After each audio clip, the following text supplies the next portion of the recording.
Hello, I'm Jake Boudrot, Civic Journalist at Tello Community Television.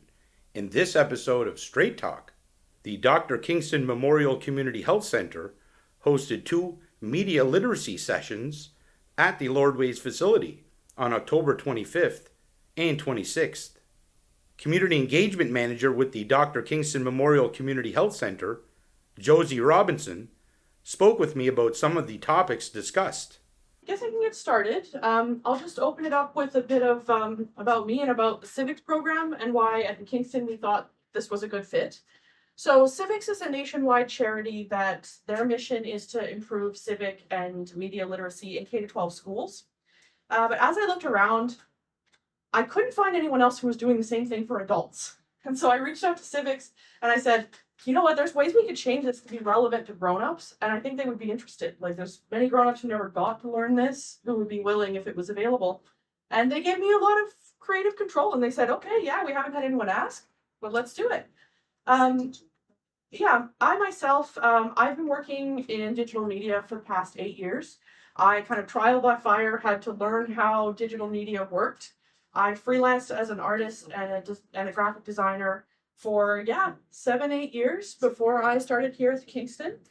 And so I'm a digital native. My life has been shaped by the internet in so many ways. I decided where I wanted to go to school because of the internet. I made every move in my life because of the internet. So I am, when it comes to technology, kind of a skeptic, but I don't want to be fearful, right? Like, I am optimistic about the good things, but I can help you be aware of the bad things so that you can use the internet to empower you and not be as fearful. So let's go back to the beginning. When, and how did this start the process for deciding to have this workshop today? Well, it started out of a suspicion I kind of had about what I was seeing happen online during emergencies. So I was concerned during the Manitoba wildfires this summer and the disinformation that was circulating then. And I was also noticing a gap in programming for digital skills for adults at like an intermediate level. We're doing a good job in our community of having basic digital skills addressed, but what happens once you're online and you just want to become better at keeping yourself safe online? And that's when we reached out to Civics. This particular class, I'm going to be teaching you good habits. I might not necessarily tell you every single scam or every single deepfake that's out there, because we're kind of approaching a point where, and I should clarify, we do teach programming like that at the Kingston. We have one coming up within the next week about frauds and scams. And I can talk to you about that after class if you're interested in that session. But my concern is, as soon as we have enough information to tell you, here's the next latest scam, they're already on to the next thing. Oh, yeah. No, That already means someone had to be a victim, right? And you will never memorize all of them. And it's hard. We're so stuck on memorization because right from the time that we're children, right from the time we're toddlers, we're told that smart people memorize stuff and bring it up quick. Well, now Google can, now ChatGPT can. Having said that, there are always things you can do that neither ChatGPT or Google can. Humans are very good at formulating context in a way that a machine cannot. And I'm going to help you hone those skills so you get better at formulating that context. Why is media literacy so important? I know you just cited that example, but in general, why do you think it's such an important? We're losing our shared sense of reality, and we need practice to foster that amongst each other online. It's a very strange age where some bot a world away could have as much access to you as your neighbor, and we can't lose the ability to relate to our neighbors when we need them. I'm going to teach you how to walk it back. When you see something that gets you kind of emotionally fired up, that's where my comms hack comes in, and I'm going to teach you to kind of de-escalate that. That being said, I will keep it real with you guys. Like, I have a lot of the same fears, as someone who's been on the internet for as long as I have, my face and my voice is everywhere. I fear that, someone replicated my voice to my loved ones. There's so much content of me that they could train it on. That's scary. And I think teaching each other these kinds of skills is going to make us more informed people to ask better of our leaders. Because right now I see a lot of information being put at regular people saying, here's what you need to do to keep yourself safe. But I don't think our lawmakers are keeping with the times, and I don't think our financial institutions are doing enough.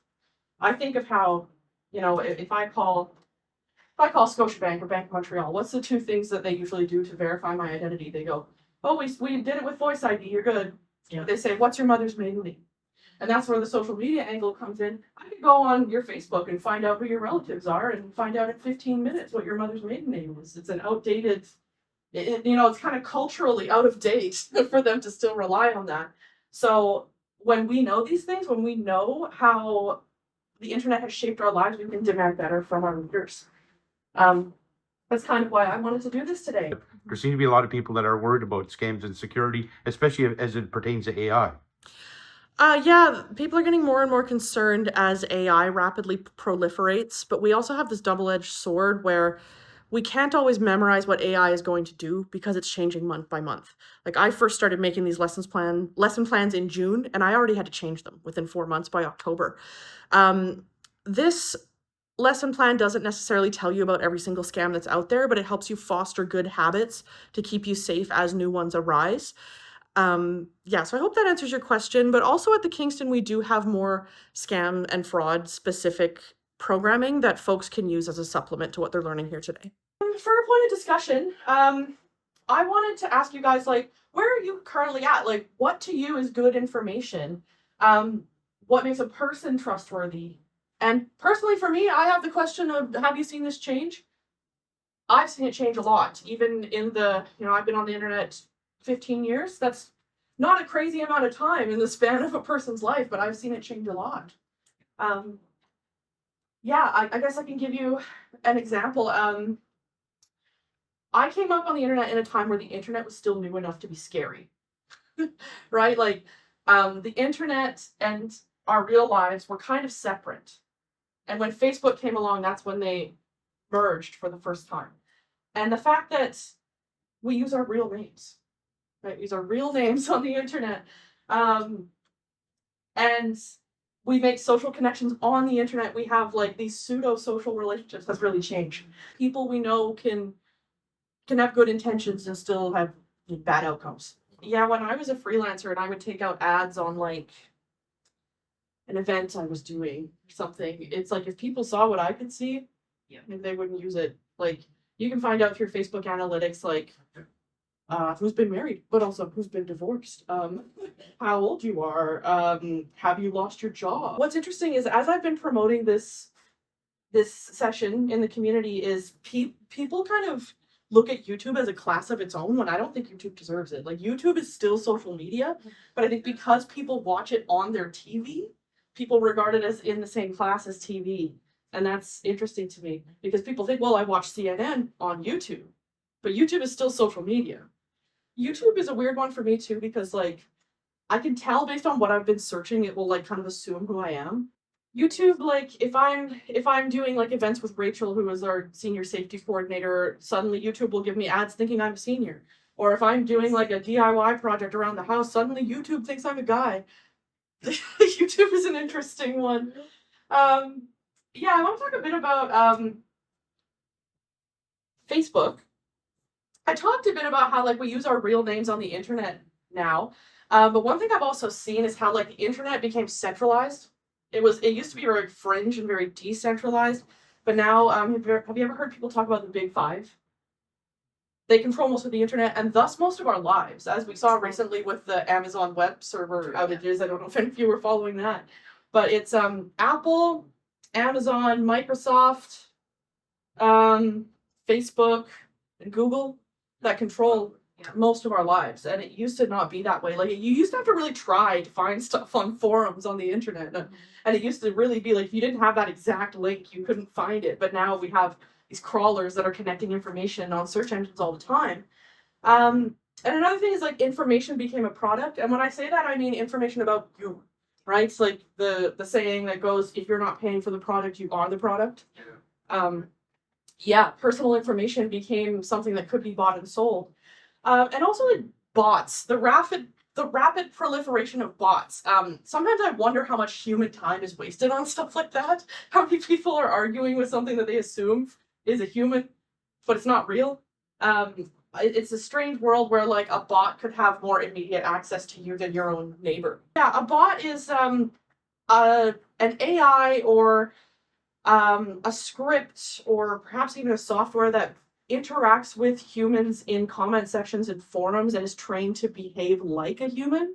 Bots have always been around, well, not always, maybe since about like 2010, 2008 to 2010. But you used to be able to tell because bots were so dumb. Like, bots were repetitive, bots were,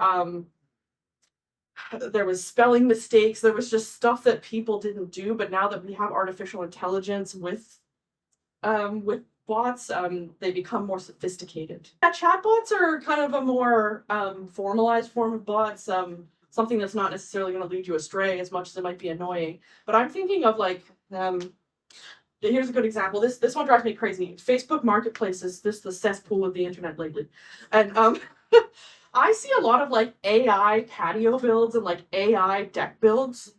And there'll be a bot saying, like, look at this deck I built, like, call this fake number that's definitely going to be a scam if you want a project done this summer. Yeah. And all the dads and all the grandpas come into the comment section and they're like, hey, buddy, you built this wrong, like, this choice is all wrong. Yeah. And it makes me crazy because they're wasting their own time arguing with something that's not real. How many of them would go and leave a nice review for an actual real-life business? They'll spend a half hour arguing with a bot on Facebook Marketplace, but they won't go, hey, who's that guy who did my roof last summer? You know, we'll go leave him a nice review. And Twitter is, Twitter's been ruined by bots. And so I kind of skipped this slide, but the impact of disinformation on our culture. And Twitter bots have contributed to like the radicalization of our youth, and the proliferation of disinformation in times of need in our communities. And that becomes a problem when we live in a democratic society and we rely on a shared frame of reference to function, to relate to each other, to help each other. So another reason why I wanted to do this today. And I'm going to be framing this class a lot from the standpoint of like the harsh reality, but the powerful optimism. And the internet is increasingly inseparable from our lives. If you want to do online banking, if you want to help your kids or your grandkids with their homework, if you want to, like you said, know what your local nonprofits are doing and things going on in your community, it's all online. The Venn diagram is a circle at this point. But I think I still get so excited when I think of the fact that I have so much access to information that nobody before me ever in history has had. Like, that's still the powerful optimism. Like, you can use that to better your life. Before we get into AI things, just which one's real? Are they both real or are they both fake? Like, yeah, Dylan, please. Show of hands, who thinks this one's real? I was kind of playing with you guys, it's just for fun. So Joe Biden biting the baby, Joe bite him. That one was real. Ghislaine Maxwell was never standing next to our prime minister. But yeah, anyone can be fooled. This one went really viral when the first generative AIs with images were really sloppy, and this one kind of took people by storm. The Pope in this puffer jacket. I think this relates to YouTube. I think this idea of the attention economy. Don't know if you guys have heard that term before, but with how the goal of these platforms is to get ads in front of your eyeballs, it kind of does manipulate your emotions. So the attention economy, you kind of delved into that a little bit, but maybe you can give a little more explanation as to what we're talking about. Are we talking about something beyond influencers that are on social media, or is that what it is? Influencers are kind of a side effect of the attention economy for sure. What the attention economy means is that when you're using a platform for free, how they're monetizing it is actually through gathering information about you. And so the longer they can keep you on that platform, the more information they can gather about you. And what that ends up looking like in real life is that if you feel to any emotional extreme, really angry, really sad, really afraid, that's going to keep you on the app the longest. So we have to learn how to walk that back sometimes. In the past, we used to vet information socially, how they addressed how human beings were the gatekeepers of information. And I see people still trying to kind of behave that way online when those social skills don't always directly translate. One thing we have to keep in mind is that algorithms don't care about context. Something that makes you feel to the farthest ends of your emotional extremes is going to keep you on those platforms the longest. And that's what an algorithm cares about. When you're at your most emotional extremes, you're not thinking rationally. And so that's how these algorithms can kind of suck you in and keep you going. And that's why bad actors can misuse them. Um, when someone amasses a big following, online that doesn't always translate to being credible the way it would in real life. In real life, amassing a following can take time, can take resources, can take many years of lulls, many years of highs and lows to get to a point where you're regarded as a credible person. Whereas, like, online, if you can go viral and amass hundreds of thousands of people who will listen to you, there's not really a real life equivalent to that. And yet, people will see a lot of quantity, a lot of followers, a lot of content on a specific topic, and mistake that for expertise. And that's something that's really concerning about how algorithms will manipulate your emotions. I'm going to take a moment to talk about, well, a few different examples to talk about information pollution. Has anyone encountered this term before? Yeah, it's the idea that there can be really great information, but also a lot of junk that you have to sift through. And in planning this course, I was really concerned about information pollution in times of crisis, in times of natural disaster, in times of heightened public need. And these are all things that I've been keeping in my own backlog for a while, waiting to know how to talk about them.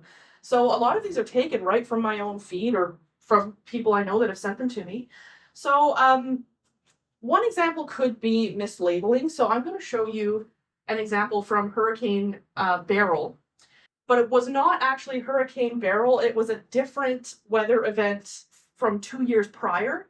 But when there's a lot of eyeballs on an emergency topic, someone a world away who has a monetized account just wants eyeballs and will send bad, polluted information to that space. So, big scary music, and it puts today's dates at the time. It's not even the original audio. You can tell it's kind of like repetitive sounds stacked up together.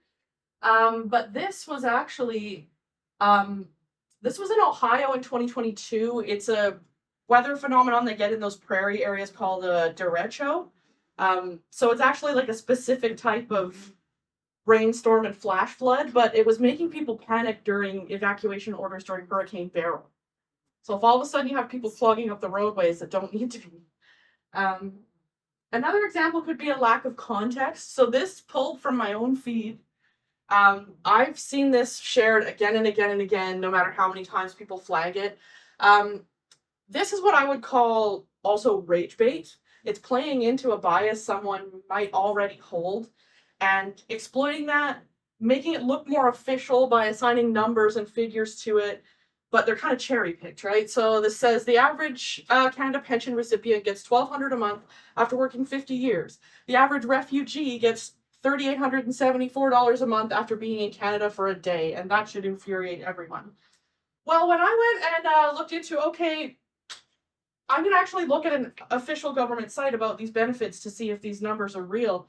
They're not real. So that $3,874 is a one-time benefit for if you need to buy furniture or winter clothes or something like that. And they took it from the province that pays the highest allowance. Refugee benefits are allotted provincially, whereas benefits like CPP and OAS are federal. And let's also keep in mind that, you know, you could draw CPP and OAS for as long as you live, right? You could draw it for decades if you live that long.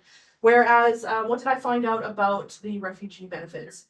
Yeah, for a maximum of a year. So, like, if you live for 30 years drawing CPP, OAS, and someone draws refugee benefits for a year, it's kind of apples to oranges. And that's where you need to kind of step back and step out of your emotions, right? Deepfakes.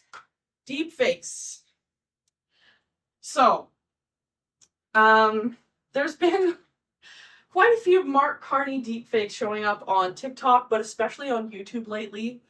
And that's where, like, vetting socially can kind of bite you. because people will react in an emotional way, excited or scared. Oh my God, why is the Prime Minister talking to me? Oh, I'm really excited. I like the Prime Minister. And then they're not thinking rationally. This one got people fired up on TikTok, and I was like, guys, let's be for real. Window tints, including rear windows, are now prohibited.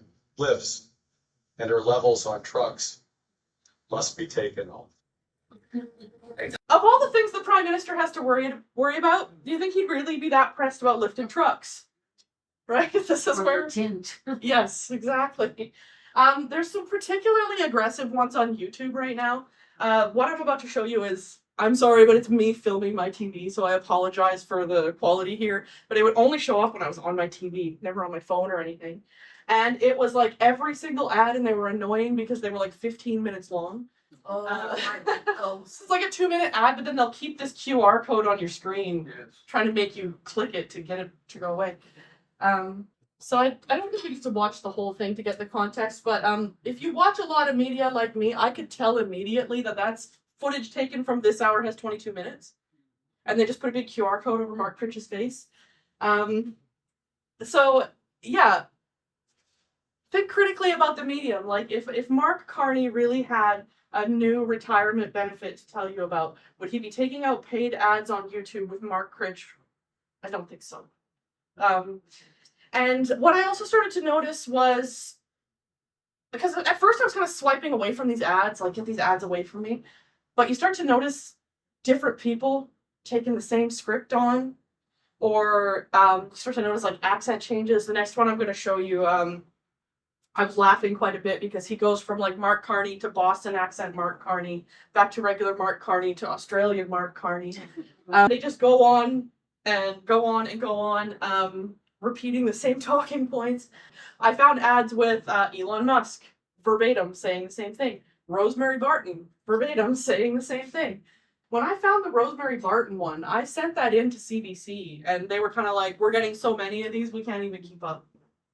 So, yeah, CBC content makes sense that they would train models on that content. It's free, I guess. It's not paywall. It's so much available for free.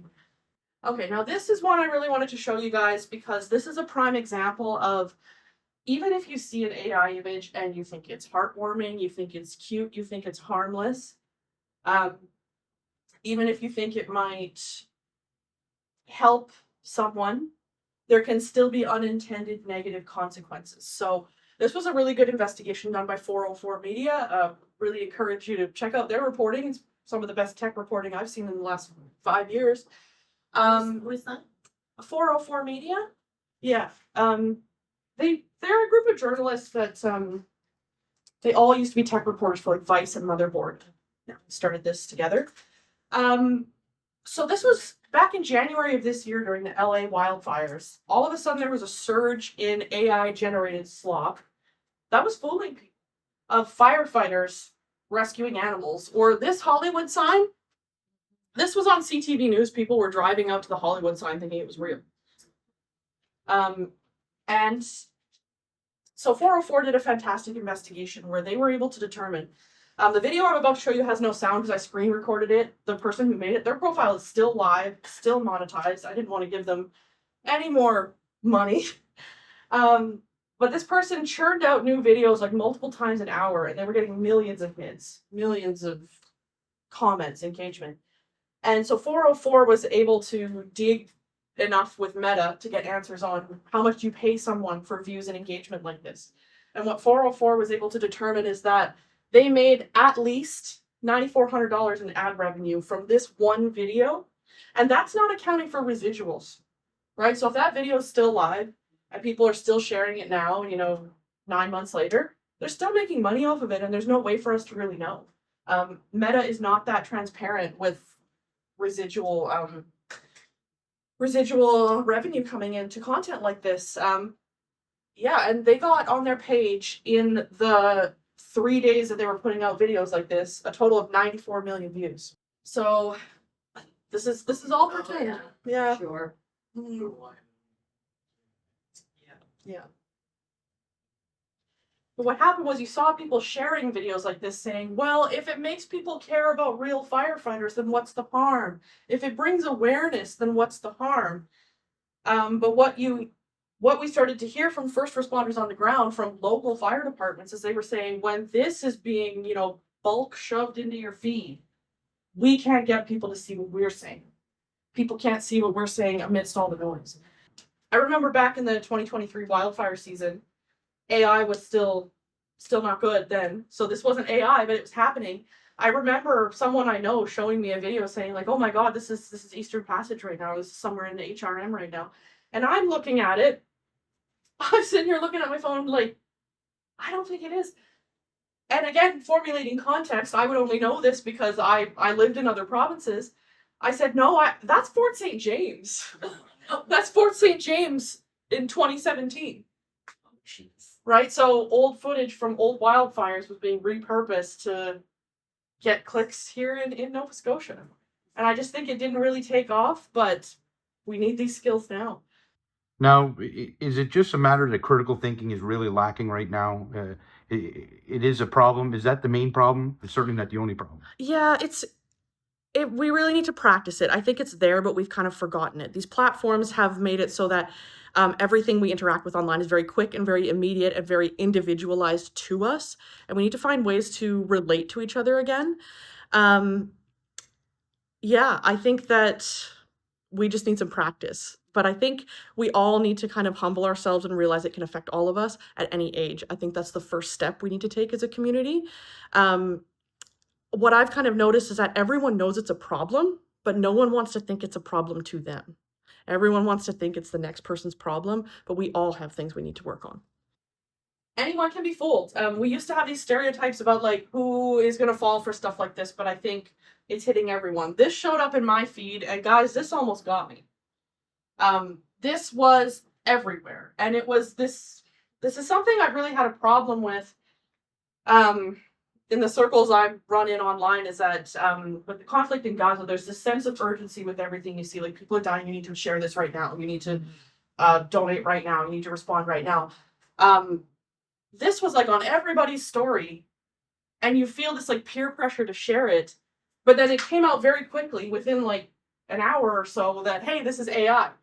The person who created this was saying, oh, but I'm donating all the proceeds to, refugees in Gaza. But how can you really vet that, right? And this is again from Jason Kovler at 404, who makes a very great point. He says, as each of these variations and spin-offs go viral, it becomes harder to find real media of the real death and destruction that is happening to the people in Gaza. That's a real problem in the States, right? Yeah. Yeah. In Canada, I think culturally, one thing we need to start helping each other do is like caring about Canadian content, Canadian media, Canadian news. I have friends that could tell me every single US congressman, but could they tell me who their own MLA is? It's true. Yeah. Or friends who think that CBC is a waste of money, but they'll, watch American media. It's very strange. And I think the fact that also we have such a concentrated media landscape in Canada. We have really big outlets, but very few of them. We don't have a lot of independent media. I'd like to see that change. Yeah, if anyone's interested after the class, I can give you some good places to look for independent Canadian media. Another thing that's kind of happened in Canada, has very happened in Canada, is that online influencers now have more influence than legitimate media channels. And this comes from, CBC broke the story on this, but it was studied by the Canadian Centre for, they have a long acronym, but the Canadian Centre for Media Resources and Advocacy, they found that this was the #1 YouTube channel in the politics and news category in YouTube during our most recent federal election. And this is a clickbait content farm. Who knows who owns this and where they are in the world? But you'll notice that it's all US based. But it was called Real Talk News Canada. Every single person in here is a US politician. And this is what I would call clickbait. Sometimes I read these in my WWE ring announcer voice, and it's that's a surefire way to know it's clickbait. I don't know. It's just how I've come up with it. But Lily Tang destroys. Cash Patel schools biased Democrat. Black Lives Matter gets humiliated. Like, just slop, right? And this was the most popular voice on YouTube during the span of our federal election until CBC put enough pressure on YouTube to take it down. Misinformation has affected a lot of different sectors of society, but it seems to be acutely affecting political discourse to the point where some would argue that it's basically poisoned political discourse. Do you agree with that assessment? It's a difficult question. I think it's definitely made our political discourse a lot more complicated, but I think there have been net positives in perhaps like marginalized groups have been able to have their issues heard from social media in ways that they've been kind of excluded from conventional power structures in the past. So we need to learn how to get good at the good things and get ourselves out of the bad things. Yeah, and the technology is rapidly improving. This is 2 years of progress on AI with the prompt of Will Smith eating spaghetti.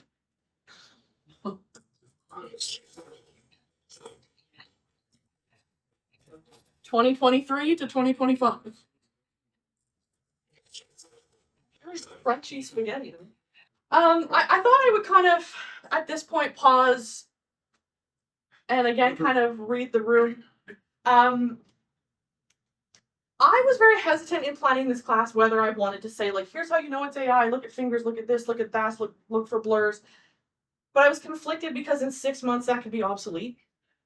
And I think that having these good habits will keep you safe as the technology advances.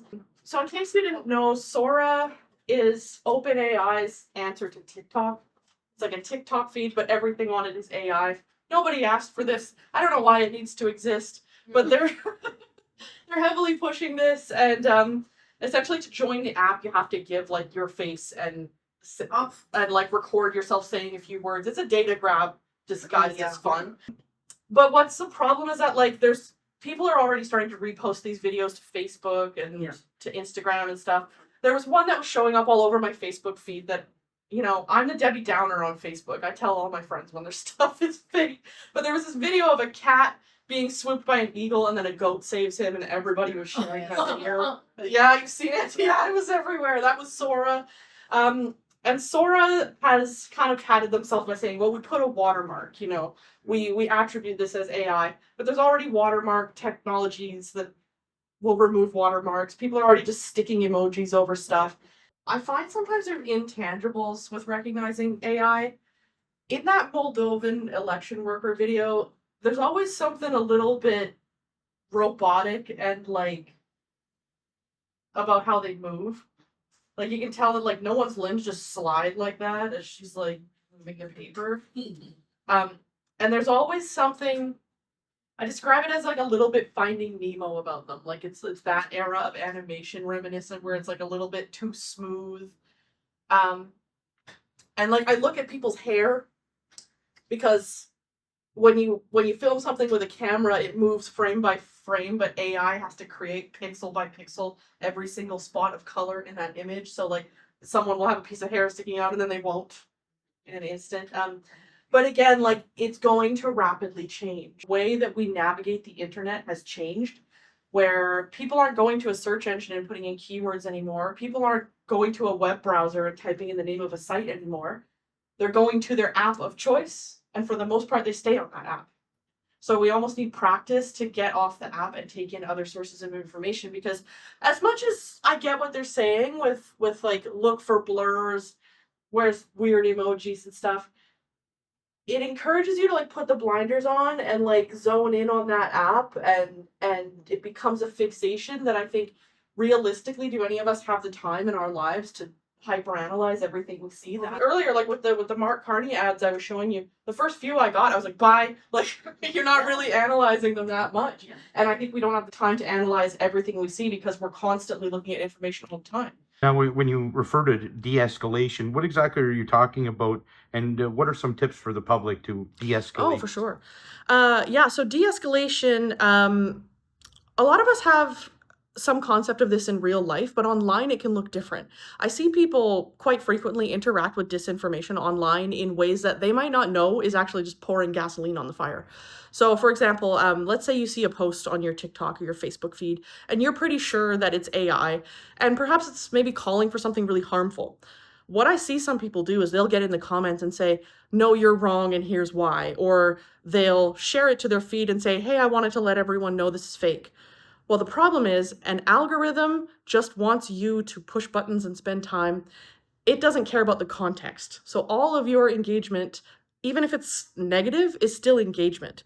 So I'm going to teach folks in this class how you can flag something on a platform and report it to the platform host. I'm also going to teach you things like if you still want to alert your friends about something being fake, take a screenshot. Don't share the original post. Like break through the doom and gloom and say you already use AI. So this is where like AI doesn't always have to be something that makes an image. We've had AI that can do stuff for a long time. This is just the first time we've had AI that can make stuff. And if you ask me, I think we're at the peak of the hype cycle, and it's going to kind of fall off. There's going to be good things that come out of this, but there's going to be some things we realized we didn't need. I think the same thing happened with the .com boom. Even I was talking to a friend of mine the other day about 3D printers. When I was in college, 3D printers were all the rage, and it was a similar vibe of like, if you did any project with anything 3D printed, everyone was like, you're doing it, the future, you're going to get a job, it's going to be, you're such a genius. And meanwhile, like, 3D printers have done some really great things, but like, they're not people said they were going to like upend manufacturing, that they were going to replace certain trades, and like, that didn't happen. We're 10, 12 years out from it now, and they're pretty much, they've done some cool things and they haven't. But things like email spam filters, if you had an email address in 1999, it was probably a lot harder to sift through the junk than it is now. Spell check. Yeah, I'm really glad that like Google Flights and Expedia exist, making travel a whole lot easier. Google Translate is still amazing to me.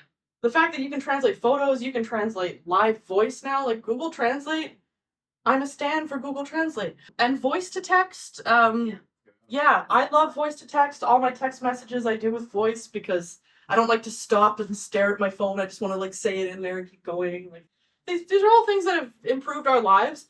Google Maps. Google Maps, what we do without Google Maps. That being said, like for the sake of my own problem solving, I do try and like not use these things sometimes. Like if I'm going to, because I never want to be dependent on them. Like if Google Maps went down tomorrow, I need to still know how to navigate. Like if I'm going to Sydney or Antigonish, and it's a place I don't live, but a place I'm familiar with, I'll shut off the GPS and be like, let's just try and get there. If I got time to kill, like, try not to be dependent on it. Because I do know people that are like, I don't even go home from work without Google Maps. Yeah. We already kind of touched on this, that you're not going to be able to memorize everything, but keeping these good habits is what will actually keep you long-term safe more than short-term trends. Now, what are you going to be discussing later this afternoon? You said you're going to be providing some skills, and you alluded to some of them. Maybe you want to go into a little more detail on what exactly you're going to be. Above all else, the one I'd like people to start thinking about is lateral reading. And that's some fancy words to say get off the platform you're on and look at other sources. Because these platforms have trained us to kind of put the blinders on and stay in one place. People don't really go to a search engine and search up key terms anymore. People don't go to individual websites. We, for the most part, have gotten used to staying on the platform we like best. And the problem with that is that algorithms will start feeding you related information. And what happens if the information you've been looking at is bad? So the term lateral reading comes from a Stanford study where they found that if you see something on a social media platform and you stay on that platform and you scroll and scroll and scroll, the chances of you seeing bad information is going to increase. But if you get off that platform, open new tabs, look at other stuff, the chances of you seeing good information increases. So I would encourage people, find ways to navigate the internet outside of Facebook, outside of TikTok, outside of YouTube. Even if it's just one site at a time, even if you're just like, this week I found out about a new news site, I'm going to look at this site instead of Facebook. That's how you can train that muscle. You mentioned this when we were talking earlier, that it's possible you might be tweaking some of what you're providing this weekend here in Lordways to maybe what you're going to be doing in Petit de Gras on November 7th and 8th. suspect it might not. It's just going to be minor tweaks and nothing major. This is the first group we've done it on, so I'm kind of using this group as a tester to see what there's interest in. Like, do you want to know more about AI? Do you want to know more about social media? But the session in Petit de Gras is going to be the same number of days. We've kept these sessions at 10 people, so that's why we've kind of taken it to other communities so that more people have a chance to see it. But if people really like it, there could be chances to do more specialized workshops in the future. And possibly maybe going to communities other than Lord Blaise and Petit de Gras? Yeah, if you've got a group of at least 5 people and you've got a Wi-Fi signal, I could come to you. Thank you for watching Strait Talk. Please tune in again to find out what we will be talking about.